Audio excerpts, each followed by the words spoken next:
Thanks to Josh Pate for pointing this out to me. Was watching his show recently. Obviously, he does this on a national level, but he gave the specific formula for predicting the national champion in college football. Okay, now I realize I'm stating the Big 12 champion, not the national champion. But I thought, what if we take this same formula and apply it and see if that will give us a Big 12 champion? We can test this theory. All right. Here's the basic idea behind this. All right. On a national stage, a national level, the national champ, 5 of the last 6 years, has had the most first-round draft picks in the subsequent NFL draft. So, for instance, Ohio State this year would fit that bill. If you want to go back 8 years, 7 of the last 8 years, the national champion then the next year has had the most draft picks overall.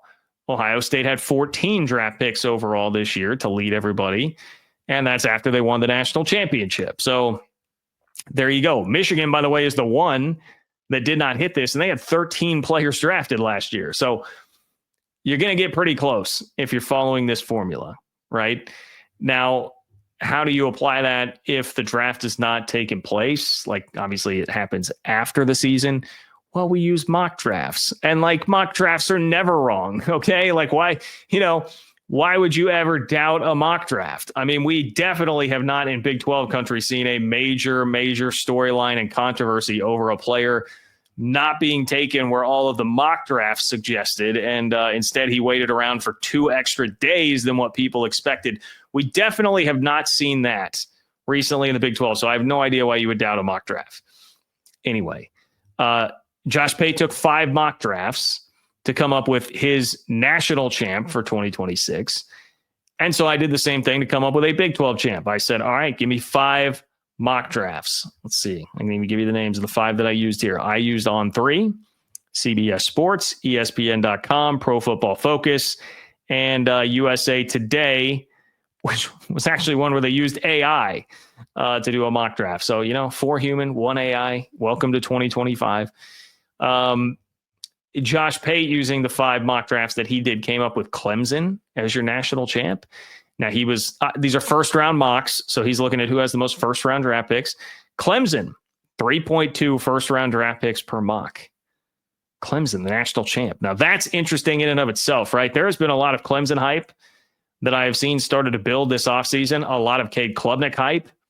People thinking that he may be the best quarterback in college football this year. It still seems perhaps a little bit premature to me. I mean, they looked okay against Texas, definitely put up a fight, not an Arizona State level fight, but, they were not a pushover in Austin. I'll give them that, but I don't know that I felt like they were ready to step up and be a national champion this year. But according to the mock drafts, that's what you got. That would really shake up some of the power dynamic right now. And what is this power 2 world? I mean, honestly, had to think about that. If you're the Big 12, is that something you would actually be rooting for? Just somebody to upset the apple cart enough to be like, hey, it's not just the SEC and Big 10 out here. But then, the ACC creates some more space from you if Clemson's still at a national title level. We'll see. I would bet against Dabo Swinney in 2025. Doesn't mean that he's not one of the best to ever do it. He absolutely is. But I would bet against that anyway. That's what Josh Pate put out there. He said, I believe Michigan did this at this time last year, and Michigan was the pick. They still had a bunch of guys drafted. Obviously, they didn't have a quarterback. They came closer than you would think this year. Okay? So if we apply that to the Big 12, 5 mock drafts, who has the most first-round draft picks, that's your Big 12 champion. The Big 12 in these 5 mocks averaged 2.4 picks per mock. Okay. 2.4 first round picks per mock draft. 2.8. 2.8 first round picks per mock draft. I read that wrong. That's almost 3, which would be up from 2 this year when the Big 12 just had Travis Hunter and Tedoroa McMillan taken in the first round. So actually maybe a little bit of improvement. I just talked the other day about how the Big 12 has this big problem in the draft. You need to start up in the talent level. 2.8 picks per first round mock draft. There were a couple of teams, Clemson, Texas, Penn State, that all equaled that according to what Josh Pate had polled, equaled or bettered that, but still feeling okay about that number. Here are the three schools that came close and are not the projected Big 12 champ based on this theory, okay? BYU. I saw one BYU player in one of these, okay? Keanu Tanuvasa, who transferred from Utah this offseason, okay? He was in one mock draft. Colorado had one player taken in the 5 mock drafts that I saw. That is DJ McKinney, a defensive back. That was in the ESPN mock, which had 4 Big 12 players in the first round, by the way. Arizona State comes in second. They had 2 players taken in the 5 mocks, and they both came in one. That was Pro Football Focus, who, man, they are high on the Sun Devils. They love them some Sun Devils, okay? Pro Football Focus had Sam Levitt and Jordan Tyson both going in the top 10. Sam Levitt being taken 8th, Jordan Tyson being taken 10th. That would be one hell of a draft for the Big 12 and for ASU. But the winner and your projected Big 12 champion in 2026 based on all of this, the Utah Utes.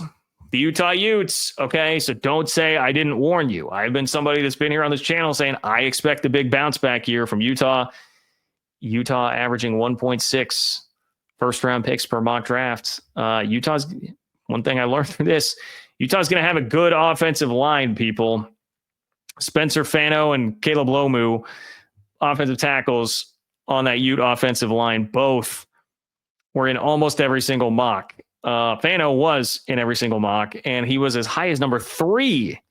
Number 3, okay? So you still could have a Big 12 player taken in the top 5. How about that? Anyway, David Bailey. Oh, I forgot to mention Texas Tech. How did I leave out Texas Tech? Texas Tech got in there too. David Bailey was in 2 of the mocks. My apologies, Red Raiders. That is just bad prep work on my part.